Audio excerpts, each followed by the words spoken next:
The Detroit Lions right now have a top 10 run defense. All right. And our third round pick, Broderick Martin, hasn't even suited up yet. It's time to get him in the game. It's time to reactivate Bugs. Let the man play. All right. We have to stop Bijan Robinson, who is everything that we thought he was going to be when he was drafted. The Lions have an opportunity. We've got to make Desmond Ridder throw.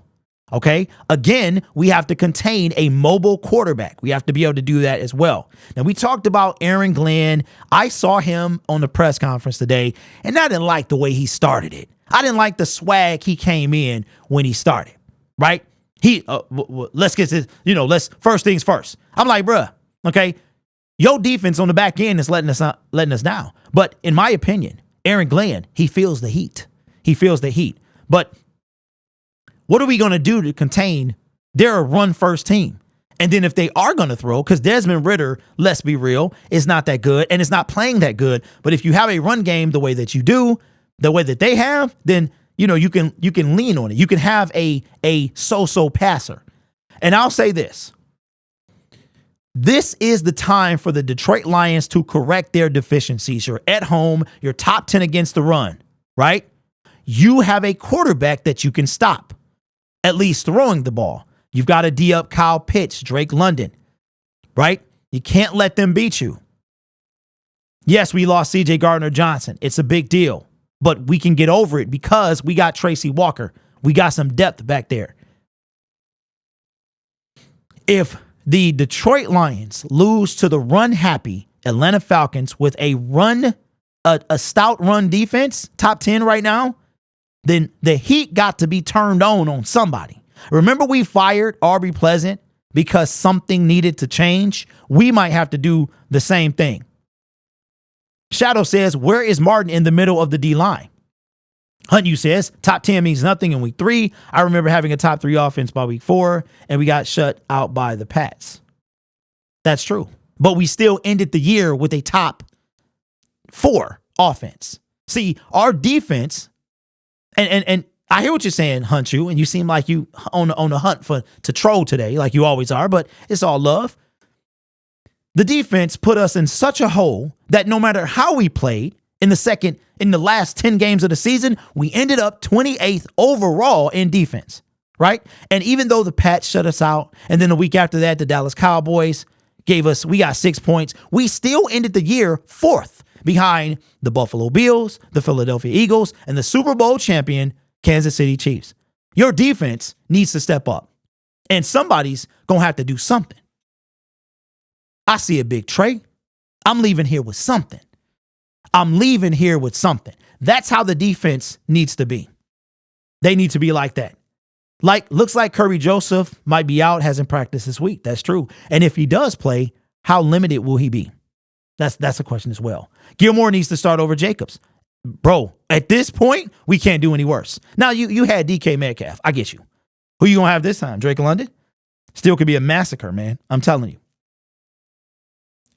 Gilmore needs to get some run at least. Where has Gilmore been? Gilmore is on the practice squad, right? He's on the practice squad, I think. I don't think we have an issue against the run. I think we need to tighten up the secondary. Okay? What is that? Is that Scott? What do you say that? All right, so here's the deal. The secondary was as tight as it could be. We had Cam Sutton, C.J. Gardner-Johnson, Brian Branch. We had Kirby Joseph. I mean, it was tight. It was tight. The issue is nobody can cover for 5 or 6 seconds. That's tough. When you don't get to the quarterback for 5 or 6 seconds, I would be open in the National Football League. And I'm a man. I'm 44. I would be open back there, bum knees and everything. All right. I'll probably run as fast as Rich Eisen, and I would be open back there. So Aaron Glenn, and that leads me to the whole point of this segment is, where is our defensive line at? Aleem McNeil. Why is Broderick Martin not in the game? Where is Isaiah Buggs? He was a force for us last year, a decent force. Why is he not? Is it something petty that you need to work out? Because if it's about some practice, we talking about practice. I don't care what it's about. Put impact players that can make a difference, put them in the game. We need them in the game because Benito Jones ain't it. He's not it, right? So we have to do something. And eventually, y'all, I'm not saying we're going to fire people, coach anyway.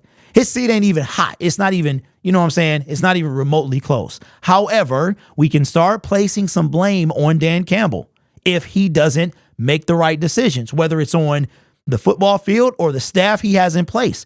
He has the ultimate say-so with this team. He is in control. So he's going to have to start calling some shots. After Chase Young's performance in his debut, my hopes are as low for a trade. Okay, DH, let's talk about that real quick. Let's talk about that. Let's see how long.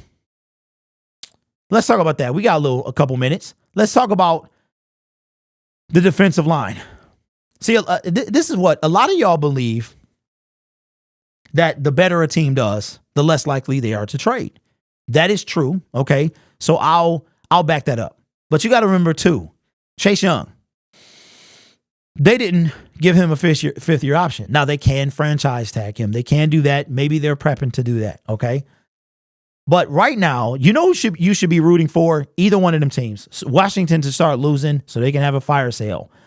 In addition to that, their coach, they might move on from him. So at that point, they might be willing to move on from a ton of players. All right. But there's a team whose quarterback will not be playing this Sunday. Already been announced. They're in the NFC South. They were the number 1 pick in the 2023 NFL draft. I'm talking about the Carolina Panthers. You want them to keep losing, because if they do, that does increase our Brian Burns option, who, by the way, is on the last year of his deal. And I don't care how good these players are and what winning does, blah, blah, blah. You want somebody, unless you think you're going to win a Super Bowl, you willing to give up some players. So I don't think that says either one of them can't be traded. That's just my thoughts. AG would get fired if need be because MCDC fired his friend Anthony Lynn. Michael, I didn't know they was friends.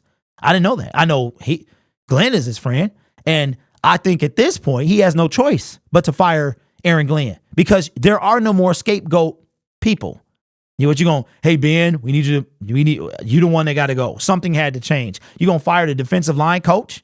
You know what I'm saying? What are you gonna do? Eventually, the rent comes due.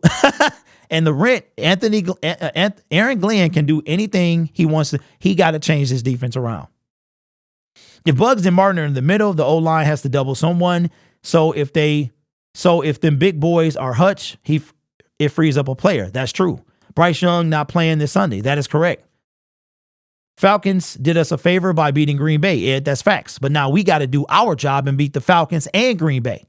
So let me know your thoughts in the comments below, man. I know this segment, a lot of stuff to talk about, but we talked about Aaron Glenn, defensive tackle, defensive end, and how our defense needs to be. It's time for somebody to step up. Let me know your thoughts.